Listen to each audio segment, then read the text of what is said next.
هر دل که شکست ره به جایی دارد.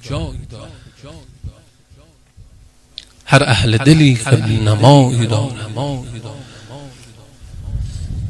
با آن که بود قبله ما کعبه ولی ایوان نجف عجب صفایی دارد.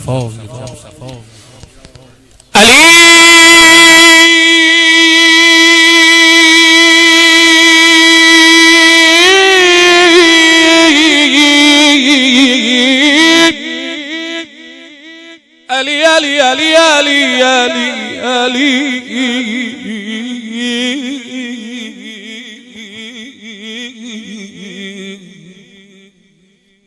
بیشک کسی که پاره گریبان حیدر است. هر جاش به دلت نشست میخوام یه علی بگی صدات برسه نجاف امیرالمؤمنین.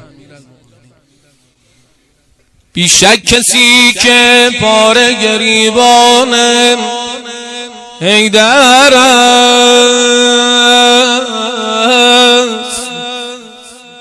اشهد نگفته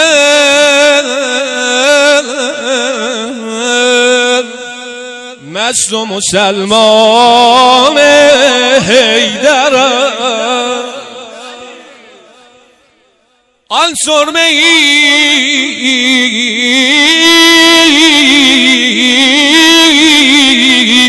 که اهل نظر در پیش روند در زیر فرش های شبستان حیدر.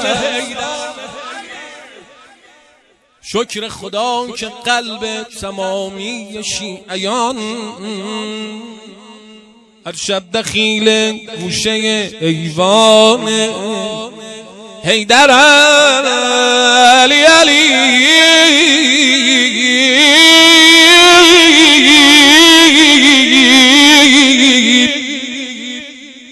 قرآن که آیه او وصف مرتضاست از آیه های سوره انسان حیدر است. از آیه های سوره انسان حیدر است.